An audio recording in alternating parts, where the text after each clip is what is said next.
सुप्रभात। मैं धनंजय कुमार महतो। पिछले क्लास 9 में मैंने 2 बैलों की कथा के बारे में बता रहा था। बैल सीधे होते हैं लेकिन गधे से कम, यहाँ लेखक ने स्पष्ट किए हैं। और ये पूरी कहानी उन्हीं 2 हीरा और मोती दोनों बैलों पर आधारित है। लेखक वर्णन करते हैं, झूरी काछी के दोनों बैलों के नाम थे हीरा और मोती, दोनों पछाए जाति। बैलों में भी जाति होती है। पछाए जाति जो होते हैं वह काफ़ी तेज होते हैं, काम करने में वे लोग आगे होते हैं। देखने में सुंदर, काम में चौकस, डील में ऊंचे।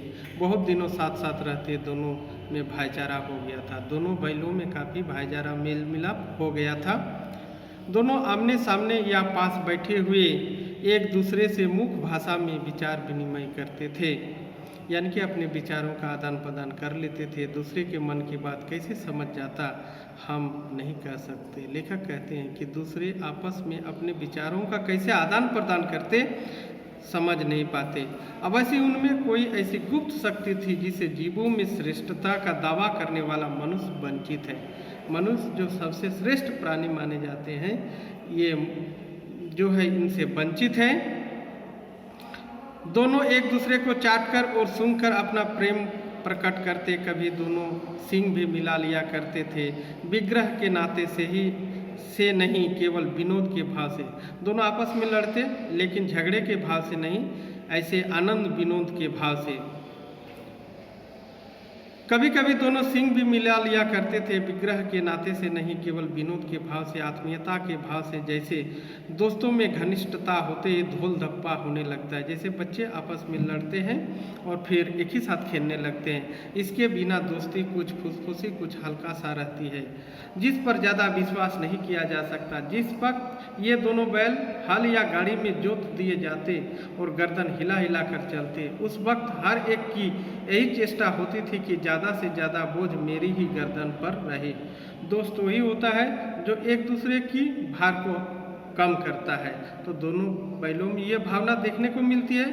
उस वक्त हर एक की यही चेष्टा होती थी कि ज़्यादा से ज़्यादा बोझ मेरी ही गर्दन पर रहे। दिन भर के बाद दोपहर या संध्या दोनों को खुलते तो एक दूसरे को चूटकर अपनी थकान मिटा लिया करते थे। नाद में खली भूसा पड़ जाने के बाद दोनों साथ उठते, साथ नाद में मुंह डालते और साथ ही बैठते थे। एक मुंह हटा लेता तो दूसरा भी हटा लेता था। संयोग की बात, झूरी ने एक बार गोई को ससुराल भेज दिया। दोनों बैलों को ससुराल भेज दिए। बैलों को क्या मालूम वे क्यों भेजे जा रहे हैं। समझे, मालिक ने हमें बेच दिया। दोनों आपस में वार्तालाप कर रहे हैं कि मालिक हमसे रुष्ट हो गए और बेच दिए। अपना एवं बेचा जाना उन्हें अच्छा लगा या बुरा कौन जाने, पर झूरी के साले गया को घर तक गोई ले जाने में दांतों पसीना आ गया, यानी कि काफ़ी दिक्कतों का सामना करना पड़ा। पीछे से हाँकता तो दोनों दाएं बाएं भागते, पघिया पकड़कर आगे से खींचता तो दोनों पीछे को जोर लगाते, मारता तो दोनों सींग नीचे करके हुंकारते। अगर ईश्वर ने उन्हें बानी दी होती तो झूरी से पूछते, हम गरीबों को क्यों निकाल रहे हो? हमने तो तुम्हारी सेवा करने में कोई कसर नहीं उठा रखी।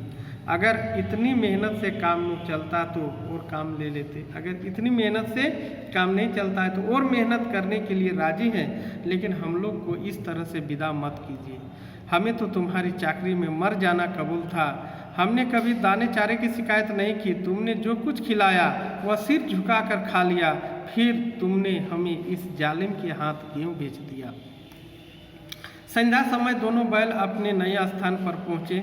दिन भर के भूखे थे, लेकिन जब नाद में लगाए गए तो एक ने भी उन्हें मुंह न डाला। झूरी के यहाँ सब कुछ खा लेते थे, लेकिन गया के वहाँ ये लोग कुछ भी खाने से इनकार कर दिए। दिल भारी हो रहा था।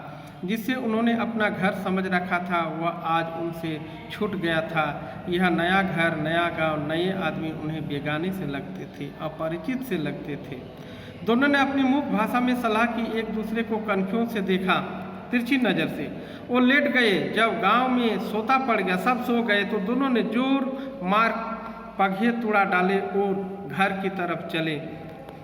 पगहे बहुत मजबूत थे, अनुमान न हो सकता था कि कोई बैल उन्हें तोड़ सकेगा।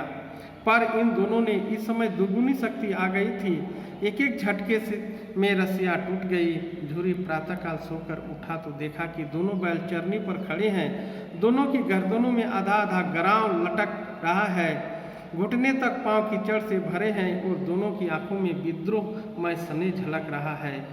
झुरी बैलों को देखकर सने से गदगद हो गया, क्योंकि झुरी को आंतरिक इच्छा नहीं थी कि उन दोनों को भेज दें, लेकिन उनकी मालकिन की इच्छा के कारण उन दोनों बैलों को भेजने के लिए विवश होना पड़ा। दौड़कर उन्हें गले लगा लिया। प्रेमालिंगन और चुम्बन का वह दृश्य बड़ा ही मनोहर था। आज मैं इस कहानी को यहीं विराम देता हूँ। अगले क्लास में इस कहानी का अगला भाग बताऊँगा। धन्यवाद।